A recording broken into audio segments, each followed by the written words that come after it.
ultimately we see that when we do Facebook ads, it does help grow our audio consumption. Like the majority of people do actually come over, and if they are long-term subscribers, the audio will be the platform they definitely lean into. And that's what we've seen across the board. This is The Fighting Entrepreneur, the podcast dedicated to entrepreneurs looking to change the world.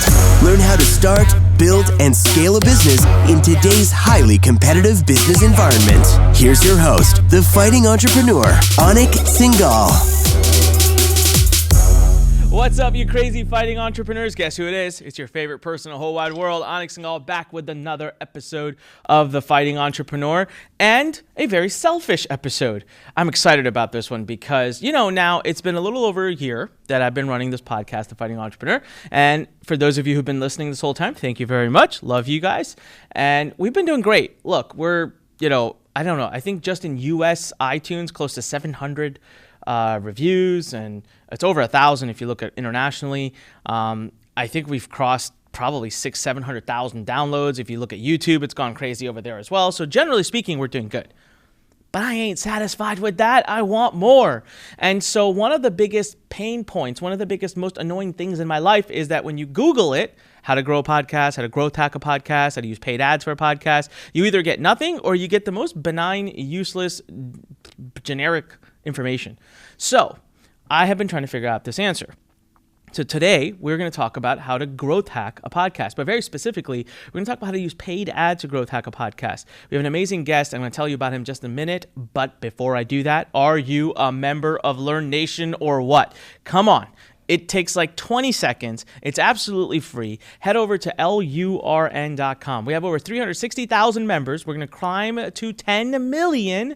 So you can either be a part of this massive revolution or you can just sit by and watch it pass you right by. Look, we are going to put 10 million entrepreneurs in one place, and we're going to work together. We're going to create a community of 10 million around the world, all over the world. They're going to help each other. Guess what? Change the world, because we know our governments aren't going to do it. All right, us entrepreneurs, we're going to have to solve all the problems. So come together. That's my vision. That's my mission.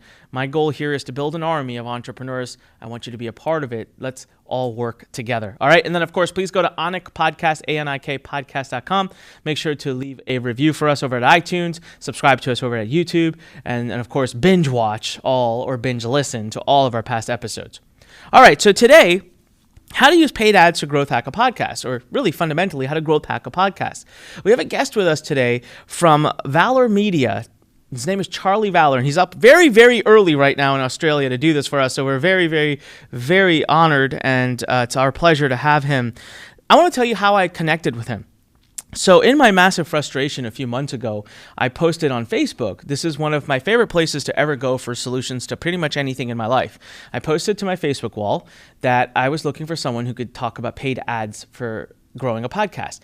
It had been so many months. The only thing I could come up with was, okay, fine, I'll run Facebook ads to get opt-ins.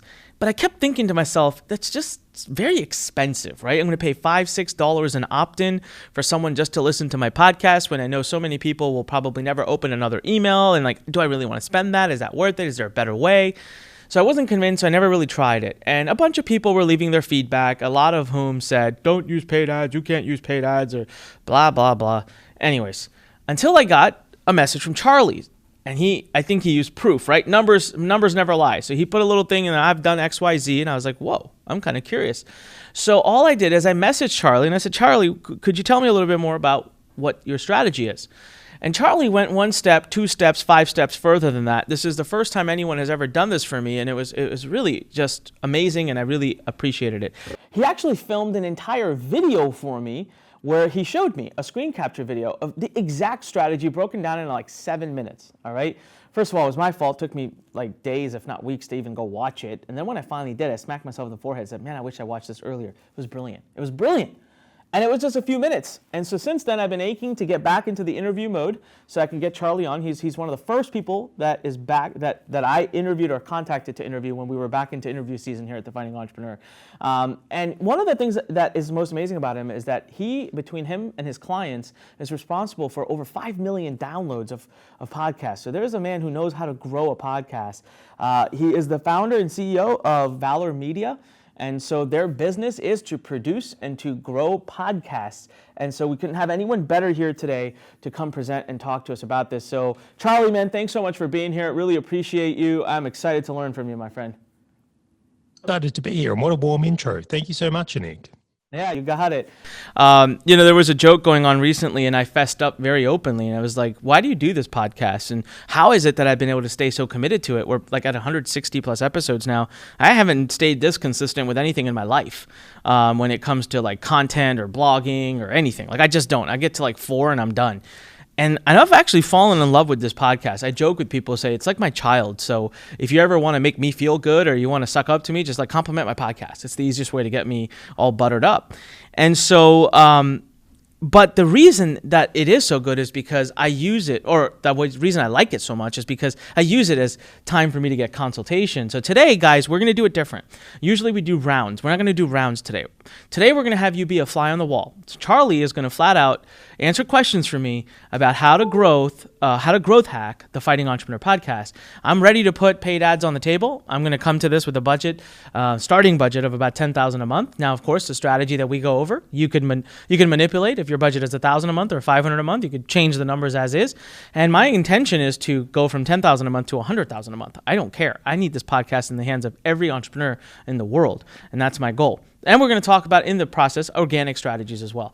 So, Charley, I'm excited. Thank you so much, my friend. I want to know a little bit more about you. Like, tell everyone how you got into this, how you got into the podcast world. And, we were talking about this before we started filming, but like, what made you finally go try to figure out paid ads? Because there's just no information about it on the internet at all. No one's using paid ads for podcasts. Yeah, it's a really interesting one. You hit on some points that I think are so true. Podcasting seems to be one of the last kind of areas of internet marketing that seems kind of caught in the Stone Ages or the Wild Wild West.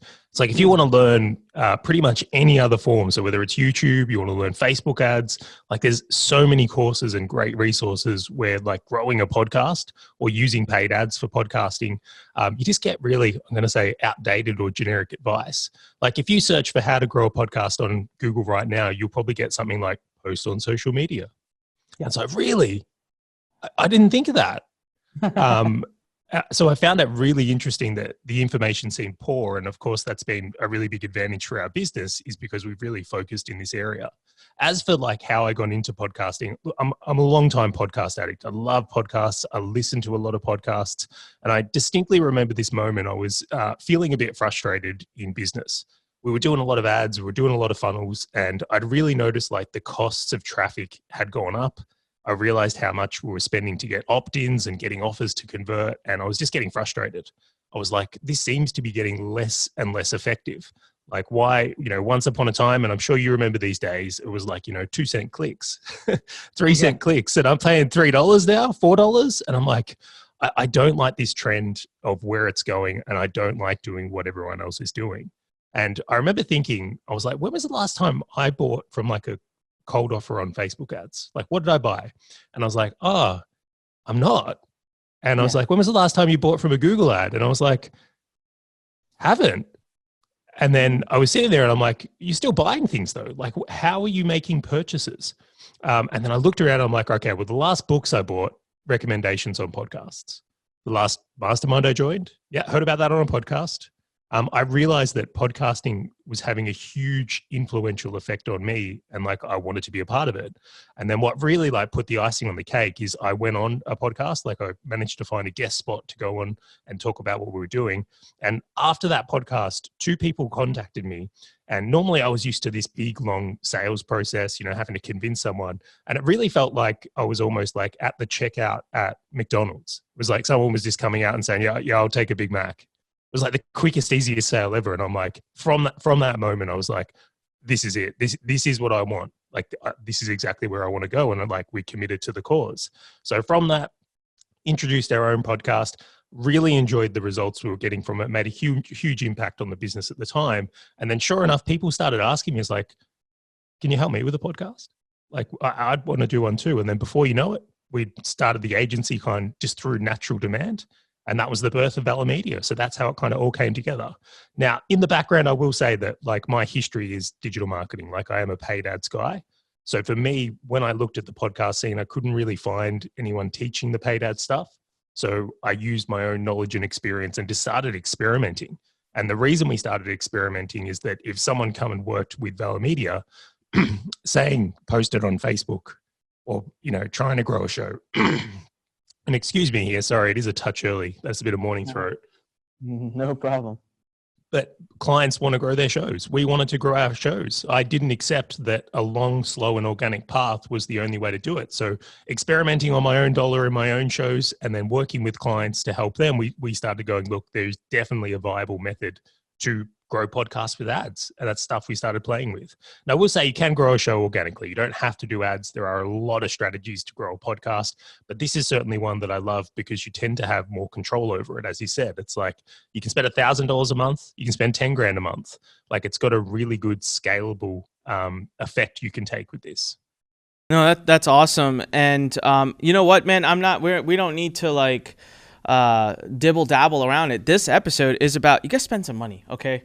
If you want to build a business, and everyone wants to do everything for free, and it's not like, it's stupid. So it's not how business works. You got to learn to think of it as an investment. So I came at this. That's why I started with my thing saying, I'm ready to invest $10,000 a month. That's my starting budget, right? And I understand my numbers will be different, but I'm ready to take this thing to $100,000, $200,000 a month. I'm at the place where I want, I said this earlier, like years ago, I've been saying this, that I want someone, when they say the word entrepreneur, I want them to think Lurn. And that's like literally the level of association we want. And I know that the Fighting Entrepreneur will help that happen.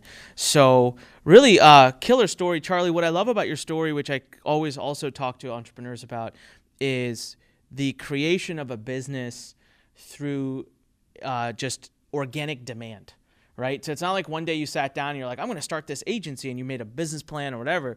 You were just doing what you love, out there talking about it, helping people, doing things, and then it just emerged into this business. And I find that businesses that come from organic demand seem to outlast businesses that have been concocted and put together through strategic planning. And so kudos to you for that.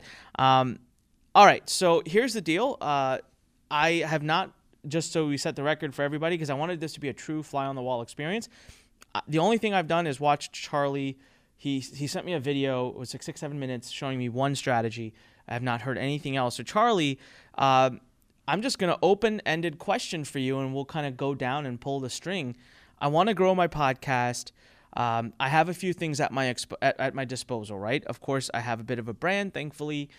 We do have devoted followers of the podcast, people that are listeners. Thank you, everybody. We have an email list that we do blast every now and then about the podcast, like the big list, my main list. We also have a separate subscription list for the podcast that people sign up at onicpodcast.com. That's about, 10 or 12,000 people. And that's fine, and that's working, and it's going great. But I want to add some new rockets to this ship. Where should we start? Great question. I actually did a little bit of research on your show, and I thought, what would be really cool to make this valuable is if we could use some examples. Because I really, when I listen to podcasts, like I want to know the real stuff. Like I don't want someone to give me broad theory. It's like, if this was me, can you start talking about the specifics, which I think is really powerful. So I went through your show. It was actually yesterday because it's quite early here, but I did a bit of a research on how I would play this. And then I will mention some things for people that probably don't have your assets, because I think you've got some advantages that, let's say, someone starting out definitely won't have. Yes. Okay. So the thing when I really thought about how can we take the most advantage of ads with podcasts, right? We're going to spend 10 grand ideally a month on this. Like, what are we thinking here? The biggest advantage you can give yourself if you want to use ads these days is having a video podcast. So this is whether it's you or whether you're starting out. If you want to take advantage of the medium, video ads is definitely where it's at. And the reason I say that is because all the social networks are hungry for video content. And it makes it much easier to create ads when you've got that advantage. There are some ad strategies you can do without it, but particularly I would say lean into that. That will be my number one. And you've already ticked that box heavily from there. Now, I will say, I'll just quickly cover if you don't have video, but you've got an existing audio podcast. Like one of my favorite ones is actually Google AdWords. So for the Fighting Entrepreneur, I'd probably look at some keywords like best business podcast, best podcast for entrepreneurs. And I would actually have my show appearing up the top for that. And I'll tell you right now, those types of keywords are still really cheap. So you can actually use straight Google AdWords for that type of thing. And I would look at that as a little bit of how we could grow here. Now for you, Anik, I'd also probably use your name. I did a bit of keyword research and you appear in the keyword planner and you get quite a few searches for just people looking for you. So I would actually put an ad up saying, take them straight to the podcast. I wouldn't let Google control where we take traffic on Google. I would say, right, we're diving them into the podcast from there. So that's my little start there.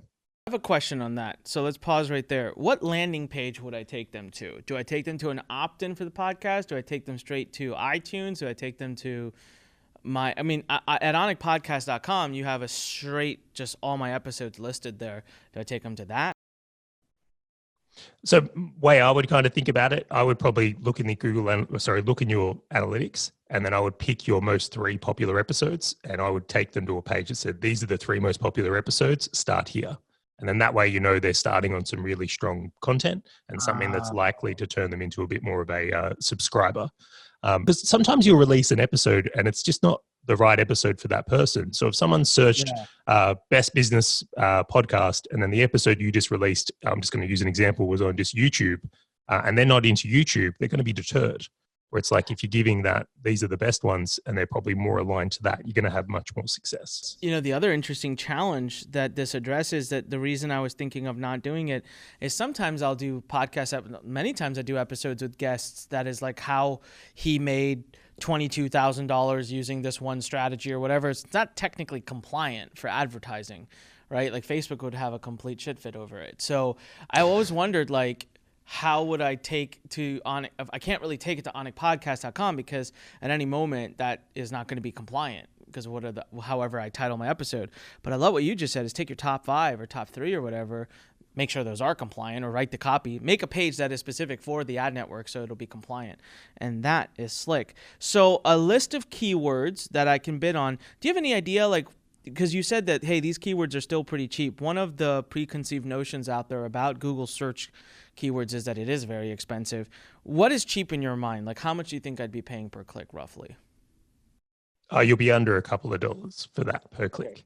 And I think that's a very targeted click because they're actively searching for podcasts. So if someone's best business podcast, best entrepreneurial podcast, and you could do that depending on where you want to go as well, like in the States, or if you go more broadly, it'll be cheaper.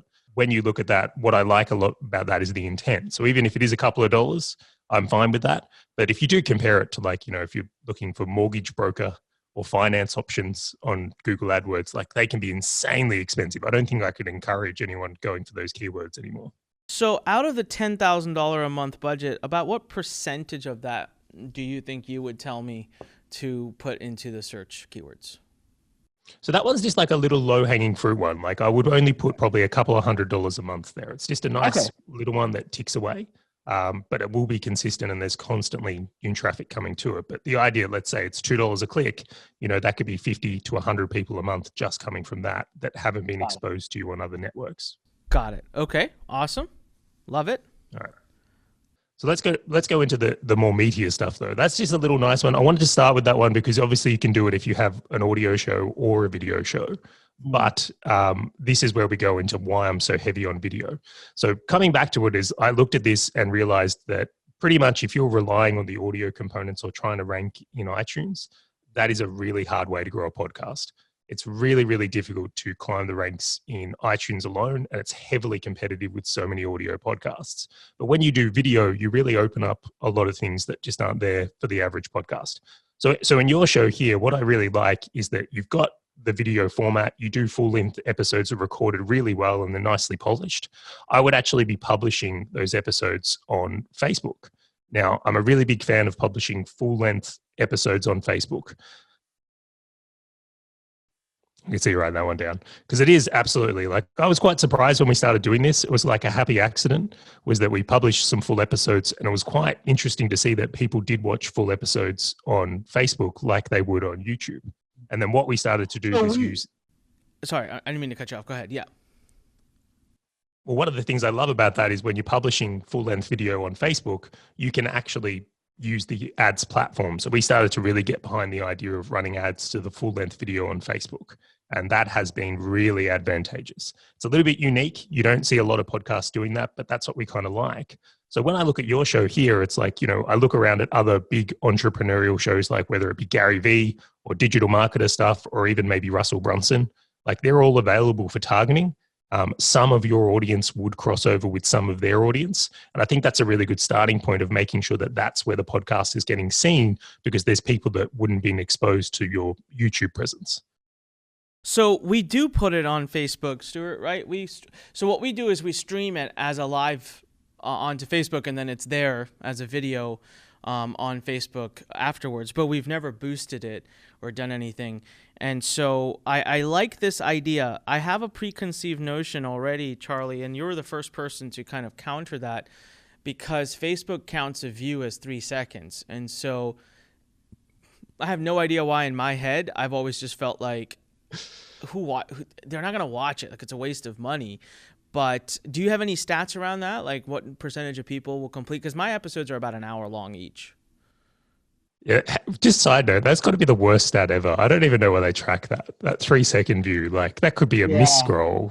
Yeah, I know. It's horrible. Like, I like YouTube's a lot better. But anyways, so that's kind of in my head. It's always been like, but I mean, do you have any stats? Like, you did mention that you were shocked by how many people watch a full episode or watch bulk of it on Facebook. Yeah, so this is like, ignore the 3 second and 10-second view stuff. Like, it's garbage. Like, I think it's a false metric that they use to make people feel good. It offers no value. Like, we'll just get rid of that. But what I do love about Facebook is if you are in your ads manager and you've run an ad, you can actually look at video engagement. It will tell you how many people have watched, like 25%, 50%, 75%, and 100%. And this is what's really exciting to me, is that you can not only track that, you can actually build remarketing audiences on it. And if you are building audiences, let's say I've watched an average episode goes for 30 minutes, probably longer. And you can say, look, who's watched 50% of that video? That is a heavily engaged audience available for targeting. So I really, really like the idea of using Facebook and specifically looking to use Facebook video ads to build up really strong video remarketing lists. And if you can start to cultivate a list of people who've watched more than 25% of an episode, I would actually say that's more valuable than an email address these days. Like, it's a very, very, I would rather pay a couple of dollars or less to get someone to watch more than 5 minutes of video than I would to have downloaded an opt-in, never consumed any content, probably never open another email. Like, engagement is really the depth of what we're looking to create. And it's one of the beautiful things about podcasting. Yeah. So, okay. So let's say my episodes are about an hour long. Realistically, get a range. Of course, I know this is going to completely change based on topic, based on the person, but do you have an idea of what percentage of people? I mean, for me, even 25% would be huge. That's 15 minutes. That's a lot of me talking and them getting to know my face. Any idea, like, what percentage of people you would say would reach 25% watched on an hour-long episode? Yeah, so I'll go through some things to consider here, because you've got to remember a few things that I think are really important. When someone's on Facebook, they're likely not all here just to watch our video. So someone legitimately might watch 15 minutes because they have 15 minutes, but they might go, I really like this show. I'm actually going to subscribe to it. And like, that's the intent. Like, it's not the intent to say, we're trying to get people to sit here and watch an hour. We're trying to build people who are going to be long-term subscribers. Ultimately, we see that when we do Facebook ads, it does help grow our audio consumption. Like, the majority of people do actually come over, and if they are long-term subscribers, the audio will be the platform they definitely lean into. And that's what we've seen across the board. So how I would be judging it for you is, like, if I could say the metric or the key metric I want to watch is like how many people are watching 25% or more, then I would be really happy with that. And if I was keeping that at under a couple of dollars, like routinely, I say if you can get more than 5 minutes of consumption for under a couple of dollars, you're in good shape. You're in a good niche. Now, please keep in mind, if you're in a heavily like tiny niche, you are going to pay more than that. Like, let's say you have a podcast for surgeons, and we do have someone who has that. Like, they pay a lot more to get that view just because that's such a tiny audience. But if you've got a broader market appeal like you do, Anik, or maybe you're in health or fitness, like, you can absolutely get people consuming that content for under a couple of dollars. Okay. So about $2, but you don't have any metrics on the percentages. Like, for example, if Facebook shows me 10,000 views. We know that for them it's 3 second. Rough ballpark of how many you think, would reach 25%? Like how many could I say like I'm doing some benchmark so I would know if I'm doing good? Is it 5%, 10%, 3%, 20%? Like of the 1,000 That's a really good question. So views versus, let's say, what people are watching at 25%, that's not actually something I track at all, because I think the views metric of that 3 seconds is just so bad. Like it's not actually valid to me at all, because of just, you could maybe do 10 seconds and feel it was more relevant. But really what I want to see is like, how much is it costing me to get someone to watch 25% of that video? Because like that's a proper engagement. It's a heavily engaged thing. And if I look at it and go, right, if I can get to that marker for under a couple of dollars, I know that this is going to be something that's worth it for me or my podcast. Got it. Okay, so let's talk about the actual ad itself, and then I want to come into like how you boost it and all of those things. Do you go into all of the mess of like creating a square video with a big headline and a bunch of like, do you do the whole subtitling with the big text, or like when we do it, because we're doing it, posting it live, it's just a standard, rectangular video, no text over it, and then we have some text at the top, right? It's just standard. No, it's a square with text in it. Never mind, I stand corrected. So when we do it live, we're putting it in square with the text in there. Cool. Never mind. So, yeah. So how would you do it? Do you do square? Do you do like regular rectangle? Like how do you put it into as an ad? Yeah, we do regular rectangle. Now, there's actually a few things you can go into here, and I'll cover them one by one. For a 60-minute video, it hasn't been worth the ROI on the time spent doing the captions or hard subtitles. So we've avoided that, and we've gone full-length video, click to watch. You just need to make sure your copy is really good around it so that it's actually like very curiosity-based. Like you got to have someone like curious to watch this video. Now, what we've also done with the ads, and like you're starting to talk into the specifics of the content, if you've got an hour video and there's some shorter segments or some snippets, we call them, pulling out some sections and then maybe having like some at around 2 or 3 minutes with subtitles that lead people to the full episode, also a really powerful strategy. So when we come to ad types and using video ads, I like full videos. I still think if you can run a full video and spend a couple of dollars to get someone to watch more than 25%, that's a really good value on money. I'll be happy to spend that. And then on the other side, if I can pull a 2-minute to 3-minute snippet out with captions in a square format, just so we've got the square there, I'd be happy to run one of those as well, but keeping in mind that I want to track full video views on a shorter video if it's only a couple of minutes long. So what's interesting here is, and as I'm looking at this, Stuart, I feel like because of the way we're putting them in as a square, it almost looks like an ad. And so if we could change the branding and really get the podcast logo and things in there, because right now it really feels like an ad. So I would be likely to skip it also, whereas really it's content.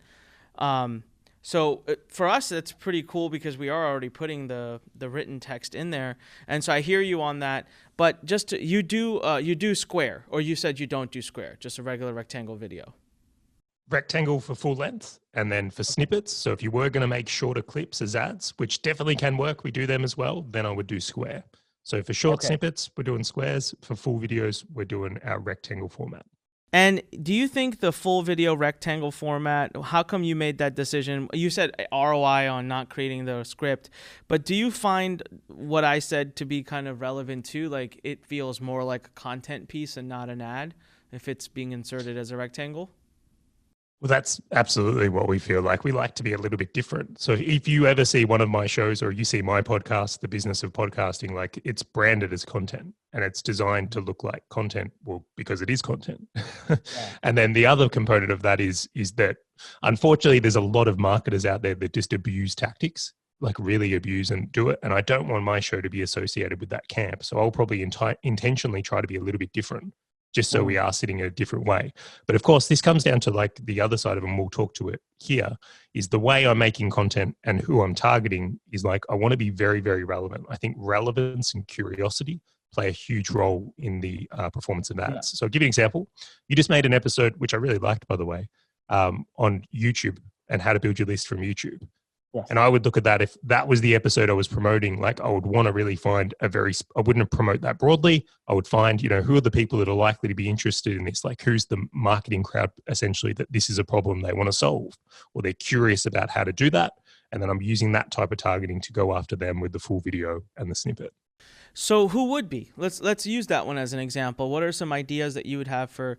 Actually, I want to take one step further back and I want to ask you a quick question. So I do a interview right now. We're at a 1 episode a week. We had gotten as high as 3. It got to be too much for me, so I pulled back to 1 a week for now. And I'm enjoying that, and I feel like I'm probably going to add another one in at some point. But do you feel like we should, from an operational advertising strategy, it could get overwhelming if all of them are running all the time? So is it more of like when we release a new episode, we go into the system and say, hey, Facebook, spend $1,000 on this. Here's your targeting, go. And then once it's done, and we move on to the next one? Or do you kind of keep them circulating for some time? Like what's the strategy there? Because then I'm going to come back and want to kind of assign a budget to each one, right? Like if I have 10,000, how much of that do I want to spend per episode, and how long should the shelf life of that episode be in the ads sphere of Facebook? That's my first question. And then, really good question. Yeah. Go ahead. Okay. So, I have a belief, and this is something that comes from my advertising days. If you've got something that's working, don't turn it off. Like if you're getting a home run that's building your list, building your audience, like don't touch it. Touching it is like the enemy. Never turn off a working campaign is a theory we have when we really stand by. Now, of course, that can cause some issues because you might have a new episode out and be like, hey, I want to promote this. So sometimes you have to be flexible in how you're promoting.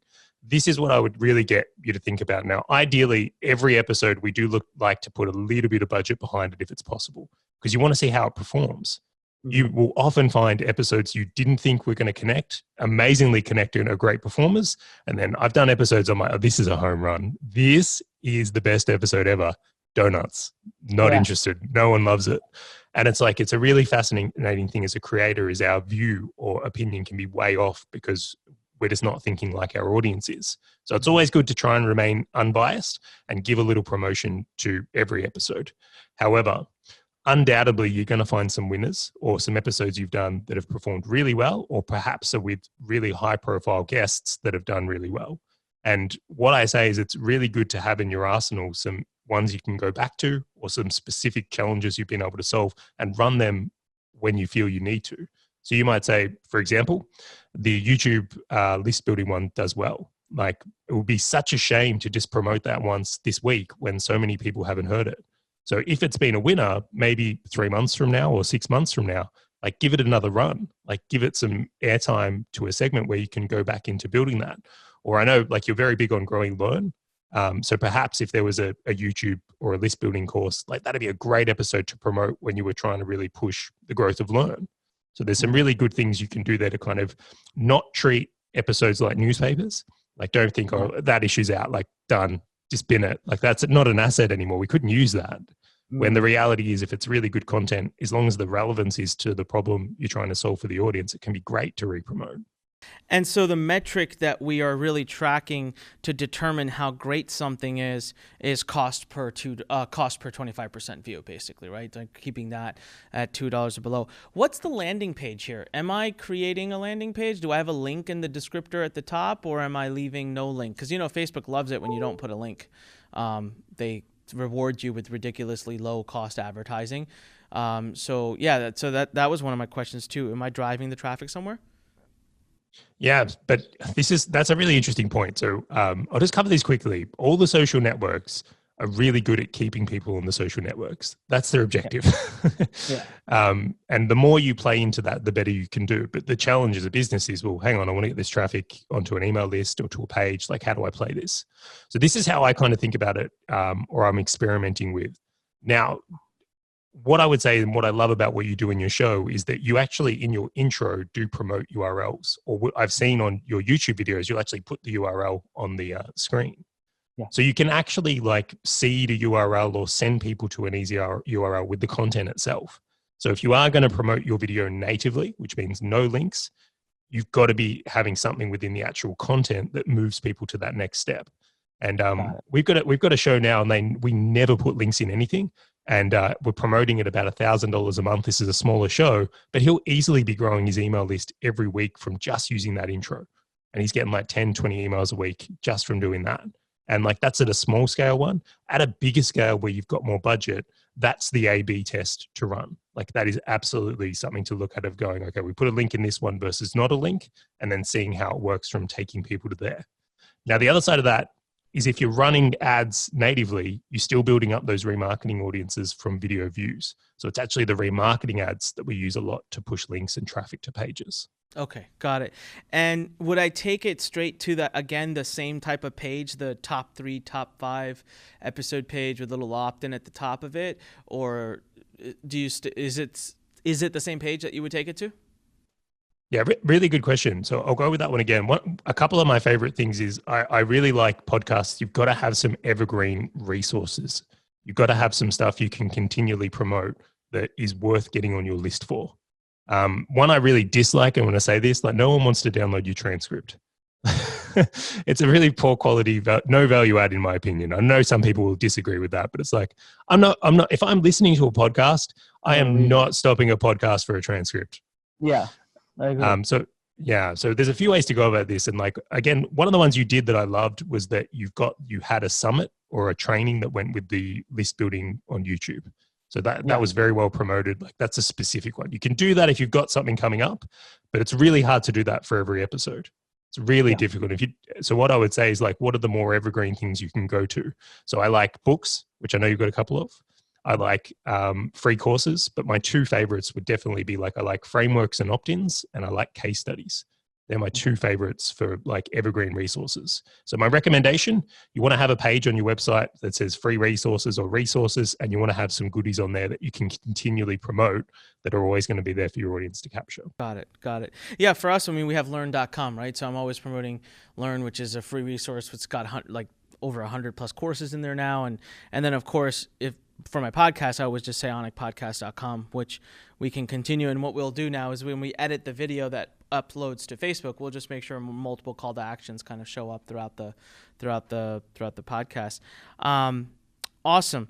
So when going back to what we were talking about as far as the targeting, one of the thought process I had, and I wanted to run it by you, was, so we have really large warm audiences on Facebook and even on YouTube, because we've run God knows how many millions of dollars of advertising. We've uploaded all of our lists. We have all the engagement audiences, and these are good audiences. So whenever we run brand new campaigns or launches, we run to these guys first, and it's amazing.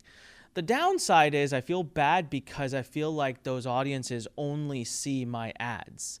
And I really want to get to a place where I'm also serving them a lot of content, just to kind of mix and match the things so that they don't always see my face in relation to an ask, but sometimes they see my content.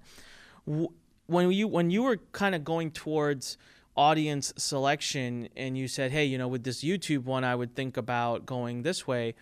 My original idea, and what I was going to tell my team, was to secure about a couple $100 a day or whatever, and run my podcast episodes on Facebook only to my warm audiences, and do a boost by per view. You still there? Okay, perfect. Sorry, you froze on my TV. We're back now. We're all good. Okay, so what I was saying is, what I was originally thinking is, I would tell my team, like, here's a couple $100 a day. I want you to run our content, our podcast episodes, just to the warm audiences. And just so you know, like, our warm audiences are 500,000, 600,000, 700,000, million. Like, they're big. They're, you know, especially if you go international, they're huge audiences. So I felt like $10,000 a month would just eat that up, because rather than growing my audience, I was like, I got all these people that already know me, who I'm knocking over the head every day with ads. It would be good to show them my content so that they start to see good content. And I mean, they're definitely not all listening to my podcast, and they're probably more likely to listen to my podcast because they know me in some way. So do you think that from a targeting perspective that you would agree, like, that should be the audience I go after first before I start going wider? That's a really good question, and you are in a unique position. So I'll mention how I think about it here. So let's say you're going to promote an episode. It's coming out tomorrow. right? You've got this opportunity here where you've got cold audiences or targeted audiences that, for instance, are based on what the episode is about. And then you've also got people that you've already built some trust with. Now, as a business, you've really got to decide, well, is the goal to reach people we haven't reached before, or is it to build deeper engagement with those that have already shown some interest?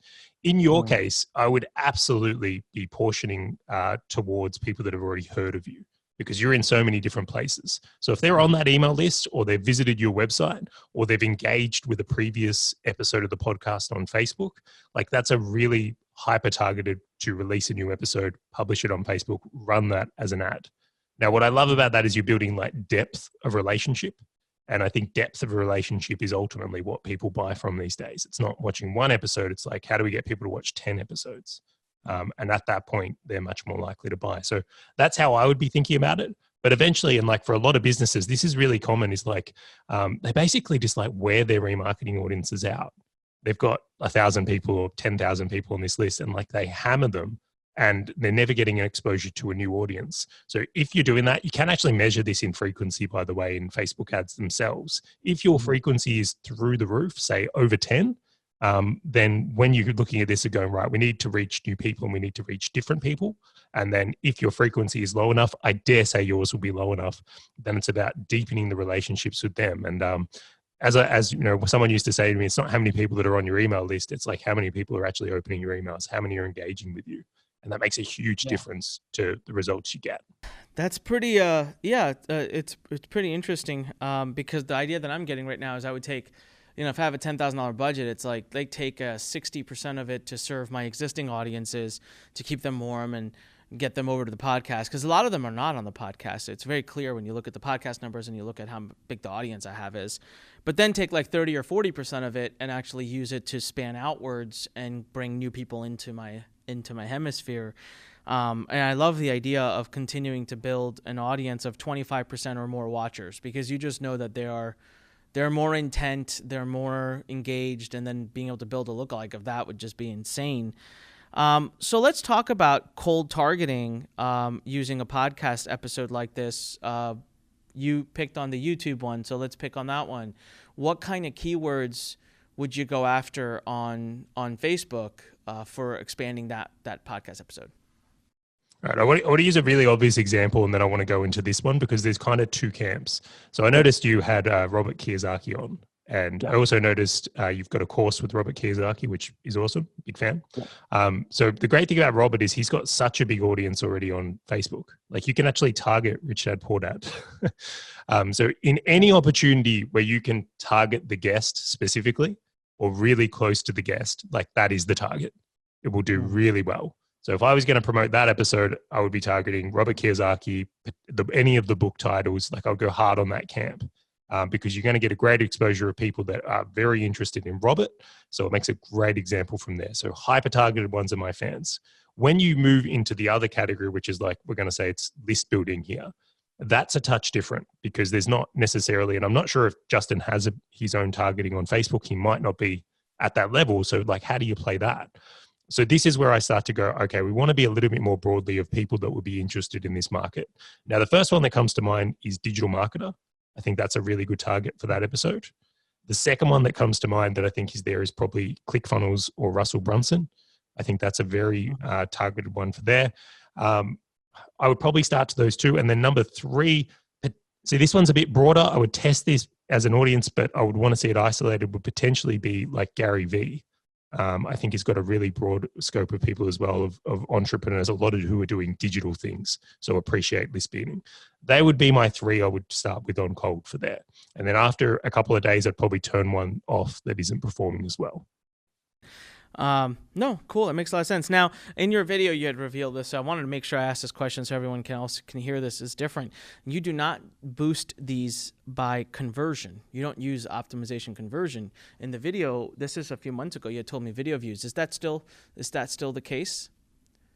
Yeah, I've played with this a lot. It's really interesting. Like Facebook is a phenomenal tool. It really is, but it can do this thing called throttling or choking, we call it.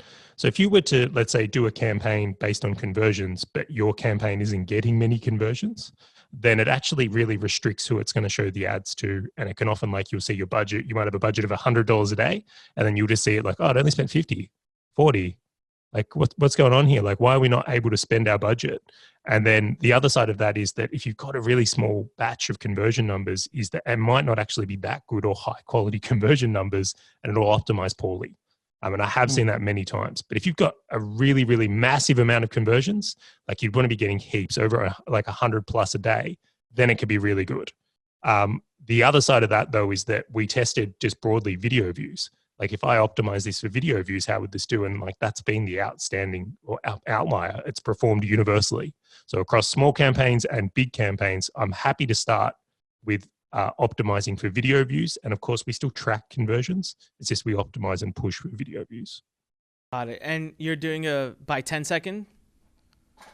Optimizing by 10-second video view? So yeah, that's the one. I know it's as I've mentioned, it's not a good metric to track the results of the campaign, but it is definitely for optimization one to lean towards. No, that's awesome.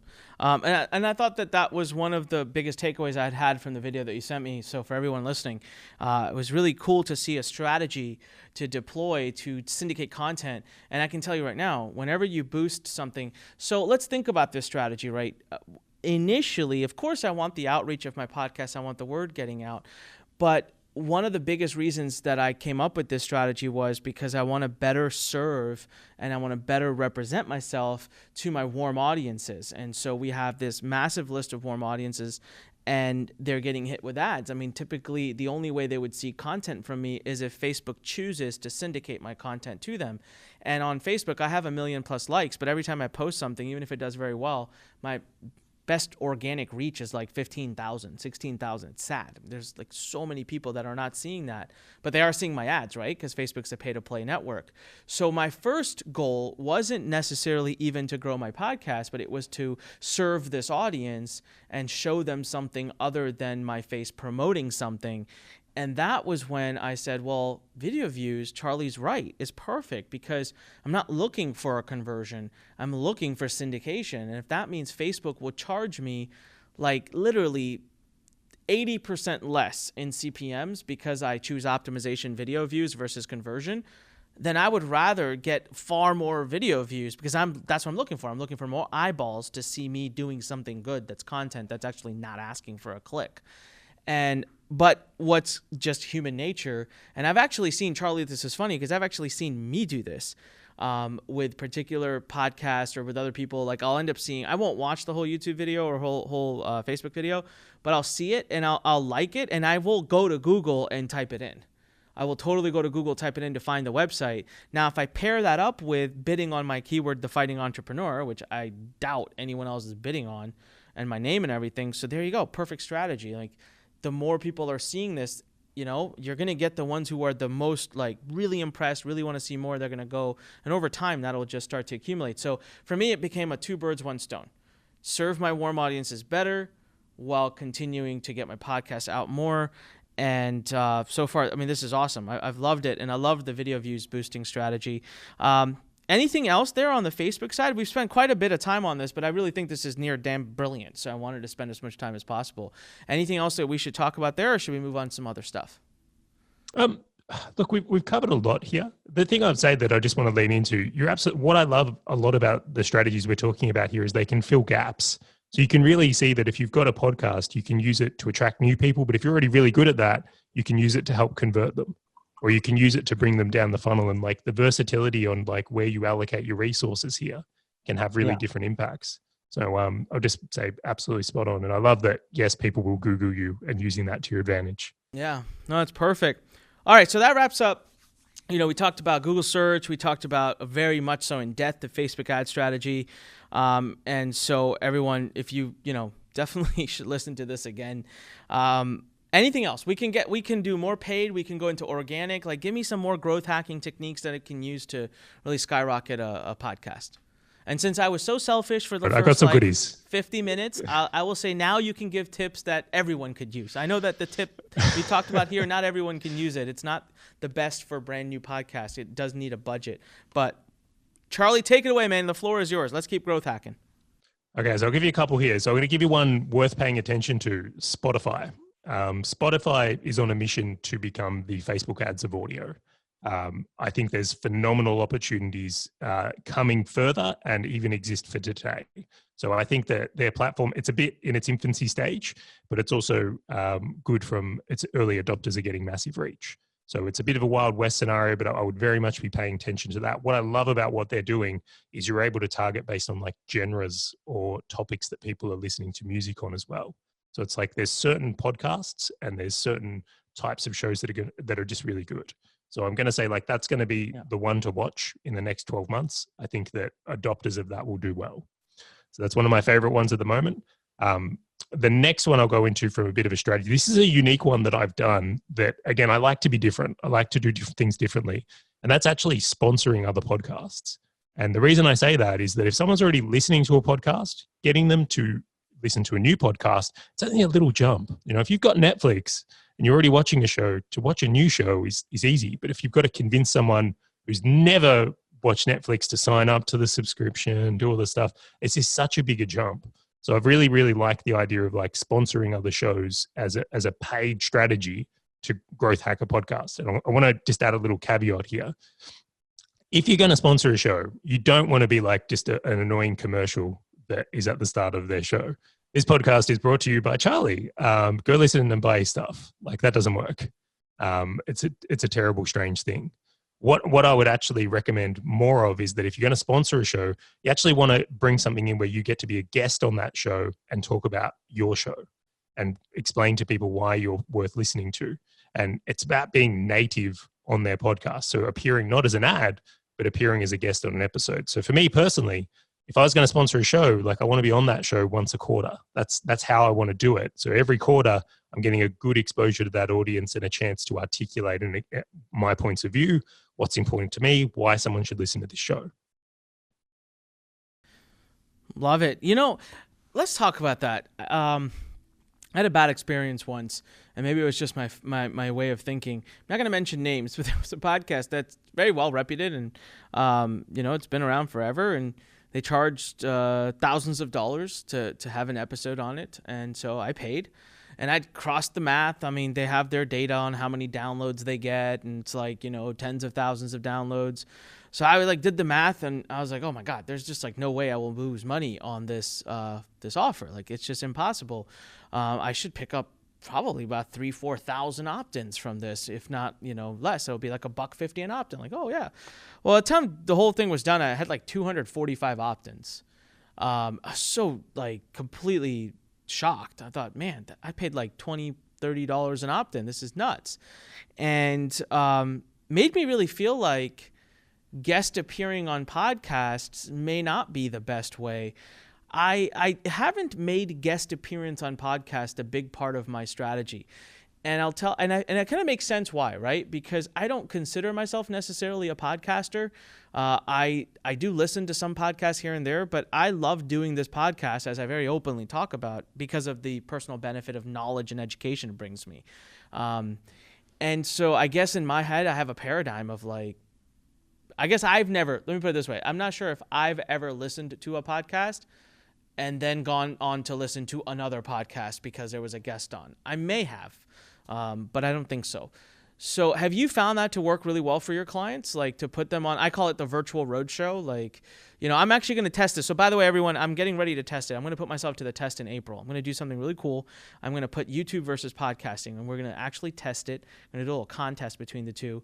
I'm going to have a lot of fun. I've been planning it. Actually, I'm going to give a shout out to Eric. I think forgetting his last name, Eric Lofholm. I totally butchered that. I'll get it right, and I will give him a shout out because he's doing a challenge for himself in 2020. I'm going to do a challenge for myself in April.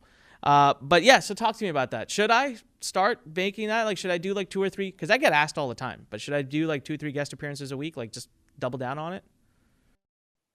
Yeah, well, in essence, it does work. Like, I kind of look at that comment and say, I had a bad meal once and never ate again. The idea being that I'm pretty certain I could even probably name this show because I've heard this story multiple times on some shows that are charging quite a bit and it hasn't gone well. So I'll explain that there. If I saw a show that like their whole strategy is you pay to be on their show, I can pretty much guarantee that the result won't be good because they're just absolutely like not respecting their audience. Like that is not how you do it. And I think that it comes through in the content, because when you're a pay-to-play podcast, you're effectively not filtering who's going to be the one that's on the show. So it's a bit of a red flag, because I don't necessarily feel that person's, how can I put this? I don't feel like things are lined up ethically there, because like he gets paid by the people that come on the show. Like, does he really care about the people that listen to the show? Or does he care about getting paid? So I can understand why that audience is pretty tuned out. The other thing is too, for well-established shows like that have been around a really long time, their download numbers are actually like a fallacy. It's just a whole bunch of people that haven't unsubscribed on the podcast app. They don't actually listen still. They're like it's just kind of ticking over. So when I look at like, if I'm going to sponsor a show, a couple of things I would say is like, you can't just look at downloads. Like you've got to be looking at like email list. Really, that's an important one to go through. And then you've also got to be looking at like actual engagements on social, not fallacy stuff, because downloads is so easy to cheat that it really concerns me. So that would be just some like little markers you can put in. And then, so just to recap on that, one, making sure it's not a pay to play show. Like you want to be on a show that offers really good value to an audience. Two is checking through the actual numbers past downloads and subscribers in, let's say, Libsyn or whatever they're using as hosting, getting real about traffic and engagements. And I think you'll have a dramatically better experience with it. And then three is absolutely this works. Like I have a number of people where they're like, one of our clients, his whole strategy for show growth is just going on other podcasts. And it works for him. He loves doing it. And he has a lot of fun. And then it's actually been people that have bought from him. So it's like tracking all the way down to sale well. Wow. It's awesome, man. Well, we're coming up to an hour. It's been a powerful. I'll put it this way. I'm done. My brain farted out because I got a lot to do. So I'm going to go put a lot of what we talked about in action. The biggest one being Facebook. So, and I do plan on reporting back to you here in a couple months, because it might take us a few weeks to get it up and running. But after that, I want to report back to you how it's going. Spotify ads, I've heard about that. You're not the only person. I've heard about it by a few people, and then sponsoring a show as a guest appearance. That's really cool. And for those of you who have opportunities to be guests on other people's shows, like I am pretty fortunate in the sense of I don't have to pay. I can pretty much get on the top shows by asking. And many times I get asked. So that's great. I've been ignoring it. Maybe I'll do more of it. Anything else that you feel like we just absolutely could not end today's episode without bringing out to everybody? I'll give one last. But I just feel like this is a unique, I'll give you an up and come up. Like basically one of the ones I've seen been working really uniquely at the moment is actually Pinterest. And I know this might sound odd for podcasting. Podcasting and Pinterest hasn't come together well, but I've come across quite a few people where Pinterest has been a really good opportunity. So if you're in a niche with your podcast where Pinterest would be a place that your audience hangs out. So generally females over 25 is where that is kind of heading towards, then that is a place you definitely want to be paying attention to. So for every episode, doing a pin and a link back and creating those boards, because if you do end up on there or in one of those share boards, like there's a good amount of traffic there, a really good amount of traffic, and not many people are playing there. Wow. That's awesome. Love it. Charley, it has been so powerful. Where can people get a hold of you? I know they're going to want to pick your brain. They're going to want to buy your stuff. They're going to throw money at you. So where can our fighting entrepreneurs go to learn more about you and engage with you? Thank you so much. And it's been my pleasure to be here. I've really enjoyed it. And just talking about these things, as you can see, I'm like addicted to it. Podcasting is my thing. Like I'm really into I can't even tell it's 6 a.m. your time. You are pumped and you're very knowledgeable. And this has been one of my favorite episodes that I have filmed in over 160 episodes, because there is something super tangible that I could take away. And I got to tell you, you are the only person, as far as I can say, in the world of podcasting.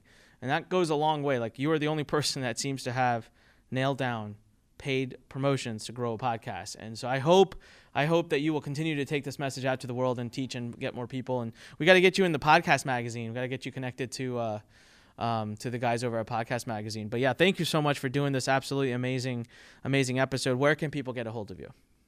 Yeah, so I have a podcast called The Business of Podcasting. So this is where I talk about this stuff. So if you ever want to look more deeply into some of these strategies, I do record with some of the biggest and best podcasters and talk about how they're growing their show. It's really what we focus on. I also have Valher Media. This is my, we call it a media company that focuses on podcasts. So we work with clients, help them build shows, help them create shows. That will be the other one from there. And of course, if you search my name on any of the social networks, you'll find me with these. And how do you spell Valher Media, just so everyone has it? Yeah, so it's Valher is Valher. That's my last name. So I'm Charley Valher. And the company and the website is valhermedia.com. Brilliant. I highly recommend, and you can bet your butt that I will be picking more of Charley's brains and getting his help and hiring his services as well. Charley, thank you. It has been an honor and a pleasure. Thank you for giving us your early morning here and sharing so kindly and so open-heartedly and transparently with our audience. So there you go, Fighting Entrepreneurs. How amazing was that? Please make sure you go and support Charley, engage with him and follow him and get on his list and learn all the good stuff from him. It's one of the few newsletters I actually read when it comes out. So make sure you get on that. It's been an absolutely amazing episode. Thank you for being here. Go to Anik Podcast, ANIKpodcast.com. Make sure you leave us a great review and binge on all of our other episodes with our great guests. Make sure you also go to LURN.com, join the platform, join the revolution. Let's all work together as entrepreneurs and help bring change in this world. And until next time, as I always say, when life pushes you, stand straight, smile, and push it the heck back. Come on, Fighting Entrepreneurs. Go out there and fight for your dreams. I'll see you later. Thanks for listening to The Fighting Entrepreneur with your host, Anik Singal.